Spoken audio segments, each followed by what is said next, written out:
Halo Sobat Hukum, balik lagi masih di channel kita tercinta ya. Kali ini kita menjawab pertanyaan lagi guys. Salah satu pertanyaan dari Sobat Hukum kita yang kelihatannya sedang bermasalah terkait dengan kesalahan mendesak dan kemudian dilakukan pemecatan. Pertanyaannya itu, Bang, saya mau bertanya nih. Saya sudah lihat video Abang sebelumnya ada tentang PHK karena kesalahan mendesak. Suami saya melakukan kesalahan merugikan perusahaan namun sudah ada kesepakatan untuk membayarnya dalam jangka waktu tertentu. Jatuh tempo 19 Maret. Maret nanti ya. Namun 24 Januari ini suami saya di PHK alasan karena melakukan kesalahan mendesak dan dikatakan tidak mendapatkan pesangon. Hanya mendapatkan uang sisa cuti dan uang pisah. Sementara kami sekeluarga berada di kantor cabang yang artinya 8 tahun lalu kami dimutasi. Perusahaan tidak mau memberi uang pindah. Apakah PHK itu sah? Mengingat sudah ada perjanjian ganti rugi dan kami juga memberikan jaminan untuk ganti rugi tersebut. Terus bulan Desember juga gaji suami saya tidak dibayarkan. Terima kasih Bang. Maaf bahasa saya berliku-liku. Sukses selalu Bang.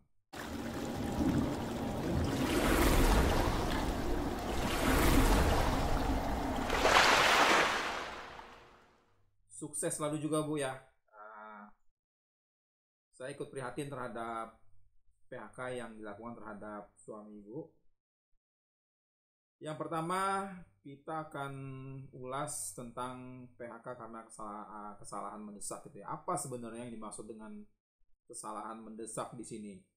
Ini sebenarnya sudah dibahas di Undang-Undang Ketenagakerjaan di kesalahan berat ya. Tapi itu sudah dibatalkan oleh MK.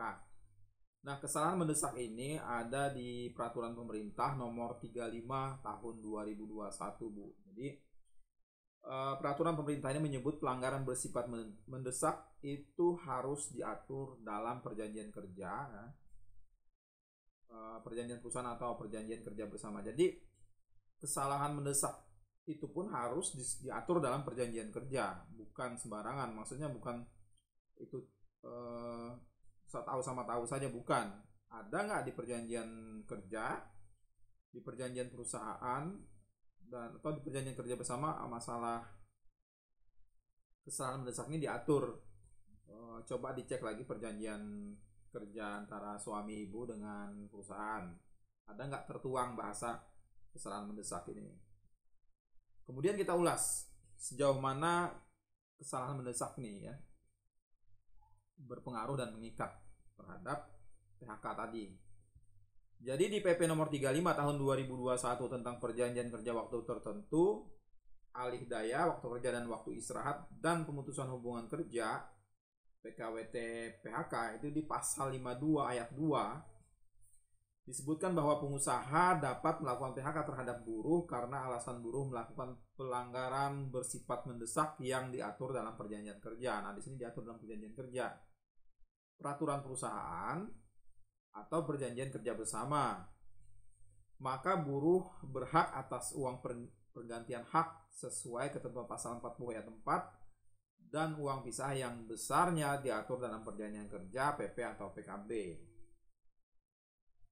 Meskipun ya, ketentuan PHK dengan alasan mendesak itu sangat memberi kemudahan bagi pengusaha untuk melakukan PHK tanpa pemberitahuan dan hanya memberi kompensasi berupa uang penggantian hak dan uang pisah, tapi pengusaha mengaturnya dalam perjanjian kerja PP atau PKB sebagaimana mandat PP nomor 35 tahun 2021 tadi, Bu. Jadi harus dituangkan dalam perjanjian kerja bersama ya, perjanjian perusahaan atau itu perjanjian kerja.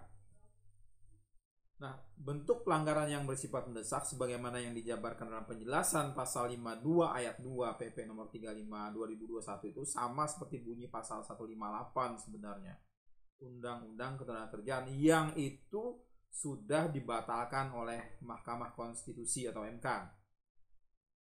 Melalui putusan MK nomor 12 ya, tanggal 28 Oktober tahun 2004. Di mana di situ MK menyatakan pasal 158 Undang-Undang Ketenagakerjaan yang itu bertentangan dengan Undang-Undang Dasar Republik Indonesia tahun 1945 dan tidak mempunyai kekuatan hukum yang mengikat. Nah, pada awalnya sebenarnya pasal 158 Undang-Undang Nomor 13 2003 ini ya itu memberikan kewenangan memang kepada pengusaha untuk mem-PHK secara langsung buruh yang diduga sudah melakukan kesalahan berat, yang umumnya itu terkait kesalahan berunsur pidana biasanya. Tapi jangan lupa lewat putusan MK juga itu sudah dibatalkan ya. Dan bersama beberapa pasal yang lain itu dinyatakan tidak berlaku lagi oleh MK. Nah, menindaklanjuti itu tidak lama kemudian Departemen Ketenagakerjaan dan Transmigrasi itu menerbitkan surat edaran Menteri Tenaga Kerja dan Transmigrasi tahun 2005 itu ya, tentang putusan Mahkamah Konstitusi tadi atas hak uji material Undang-Undang Nomor 13 tahun 2003 tentang Ketenagakerjaan terhadap Undang-Undang Dasar 1945.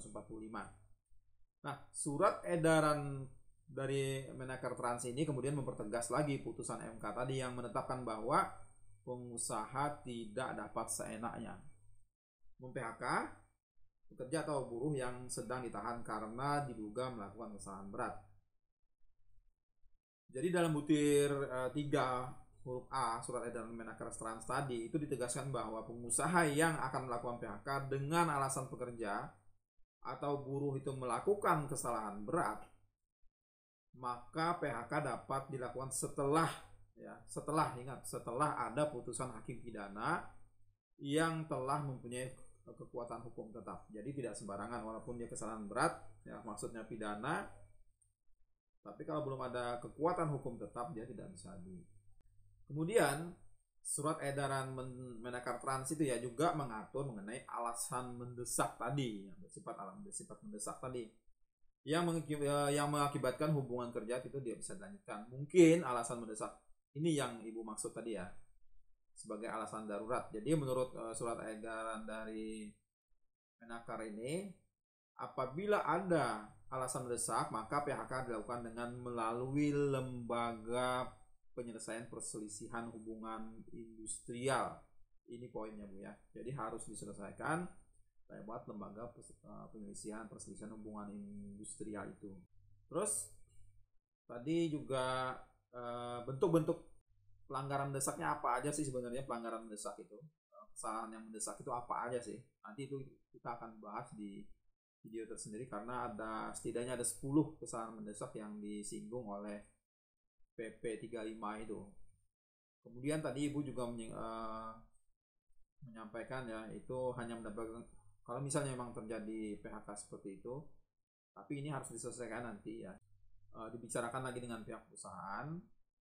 Kalau misalnya buntu juga, mau nggak mau Ibu ke dinas terkait ya, dalam hal ini Dinas Tenaga Kerja, untuk mencoba berunding lagi, dilakukan mediasi, karena Dinas Tenaga Kerja di sini sebagai mediator dulu ya. Nanti bipartit tidak bisa, kemudian tripartit. Kalau memang tidak bisa juga, nanti Ibu bisa bawa ke masalah ini ke lembaga tadi perselisihan hubungan industrial. Itu Bu jawaban kami. Lakukan langkah-langkah itu dulu ya. Rundingkan dengan pihak perusahaan. Kalau sudah buntu, bawa ke Dinas Tenaga Kerja. Kalau tidak, Ibu bawa ke lembaga perselisihan hubungan industrial. Dan ini Dinas Tenaga Kerja sudah tahu lah. Oke Bu, terima kasih atas pertanyaannya dan itu jawaban dari kami. Silahkan sampaikan, mungkin ada yang kurang jelas. Kita akan bahas terus tentang tenaga kerjaan ini. Jangan lupa like, share, komen, dan subscribe.